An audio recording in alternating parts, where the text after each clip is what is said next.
Hello everyone, this is energetic girl Akanksha back with another video and back with another story also. So guys, आज की जो मेरी story है वो है एक लड़की की।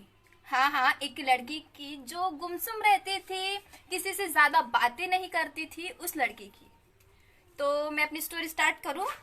एक बार ना एक लड़की थी जो हमेशा गुमसुम से रहती थी, किसी से बातें नहीं करती थी, कुछ नहीं, सिर्फ कॉलेज जाना, कॉलेज से घर आना, पढ़ाई करना, सिर्फ यही उसका रूटीन था।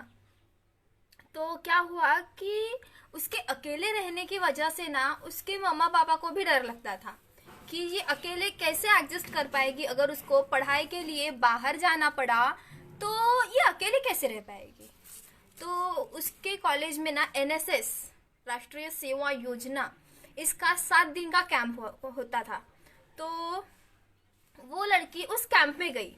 जब वो लड़की पहले दिन उस कैंप में गई तो उसको बहुत अजीब लगा। इतने सारे स्टूडेंट्स, कई बाहर गांव से आए हुए, सिर्फ एक ही जगह इतने सारे स्टूडेंट्स, सारे लड़कियां, टीचर्स पूरे एक साथ में ही थे। तो उसको पहले दिन बहुत अजीब लगा, बहुत। तो फिर क्या हुआ कि उसकी सहेलियां बनी। वो धीरे धीरे सबसे बातें करने लगी, उसकी सहेलियां बनी, टीचर्स से बातें करने लगी। और दूसरे तीसरे दिन ना उसने अपने जो एनएसएस कैंप होता है उसमें प्रोग्राम्स होते हैं, तो उसमें ना उसने पार्टिसिपेट किया डांस में। उसने कभी भी डांस नहीं किया था, उसने कभी भी स्टेज पर परफॉर्मेंस नहीं किया था। तो उसने उस वक्त स्टेज पर डांस किया। और जब उसने डांस किया तो उसके अंदर इतना डर था, बहुत, पर उसने कैसे तैसे कर लिया। और जब उसने खुद का वीडियो देखा तो लगा उसको कि नहीं, मैं कर सकती हूँ, मैं कर पाऊंगी। तो उसने दूसरे भी दिन डांस किया। और तीसरे दिन मतलब कि जब उसने डांस लिया उसके दूसरे दिन उसने परफॉर्मेंस अच्छी तरह से किया। और वो सारे लोगों से ऐसे मिलजुल चुकी थी, ऐसा लगता ही नहीं था कि वो पहले की लड़की और आज की लड़की।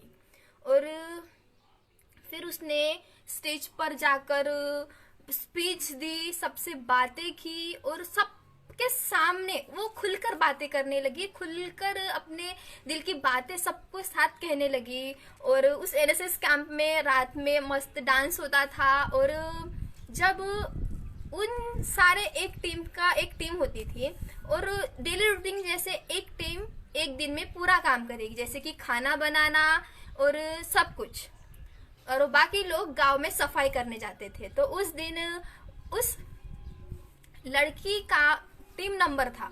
तो उसने क्या किया कि सबकी खाने में हेल्प की, खाना बनाने में। और उसके टीम का नाम पता है क्या था? उसके टीम का नाम था संघर्ष। और वो खुद से भी तो संघर्ष कर रही थी, खुद को बता रही थी कि तुझे अकेले नहीं रहना है, सबके साथ खुश रहना है, मिलजुल कर रहना है। और जब लास्ट में वो सबके साथ घुल मिल गई, सारे लोग उससे बातें करने लगे, सारे लोग उससे पहचानने लगे, तो वो भी इतना फ्रैंक हो चुकी थी कि बहुत। और जब उस कैंप का लास्ट डे था, कैंप फायर का, तो उस दिन रात में पूरा, मतलब जैसे होली के दिन होता है ना, आग जलाई जाती है, तो पूरी बड़ी सी आग जलाई गई। उसके गोल गोल राउंड में सारे लोग बैठे थे, सारे स्टूडेंट, सारे टीचर्स, वहाँ मस्त गेम खेले। गेम खेलने के बाद एक एक ग्रुप का डांस हुआ, वो लड़की भी नाची और बहुत मजा किया उस लड़की ने। फिर कैंप फायर का 7वां दिन खत्म, कैंप खत्म। जब वो लड़की गांव जाने के लिए वापस आ रही थी तो वहाँ के सारे लोग रो रहे थे। क्योंकि सब लोगों ने उस कैंप में एक दूसरे के साथ इतना मिलजुल कर रहे थे कि कभी परिवार की याद ही नहीं आई। और जब वापस आए उस लड़की के माता पिता को विश्वास ही नहीं हो रहा था कि ये लड़की मेरी है। हाँ, ये मेरी लड़की है, जो मैंने भेजा था वो लड़की ये तो नहीं है। वो लड़की इतनी फ्रैंक बोल रही थी, इतनी अच्छे से सबके साथ रह रही थी, उसमें बहुत बदलाव हो रहा था। क्यों? क्योंकि उसको संघ मिल चुका था, उसको एक टीम मिल चुकी थी कि उसमें बदलाव आया था। तो कभी कभी ना अनचाहे रास्तों पर चलने से कुछ बातें सीखने को मिलती है। अगर वो एनएसएस कैंप में ना गई होती तो वो इतनी सब कुछ नहीं सीख पाती। तो कभी भी गाइज कुछ भी करने का मौका मिले ना तो जरूर करो, कुछ नया सीखने को मिलता है, जिंदगी में कुछ नया बदलाव होता है। एंड आज का जो मेरा मॉरल भी यही है कि कभी कुछ करने का मौका मिले तो जरूर करो, कुछ नया सीखने को मिलता है, जिंदगी में कुछ बदलाव आता है। सो आई होप कि आज का ये मॉरल और स्टोरी आपको दोनों पसंद आई होगी एंड समझ में आई होगी। तो मैं कल फिर आऊंगी एक नए मॉरल के साथ, एक नए इंटरेस्टिंग स्टोरी के साथ। सो बाय।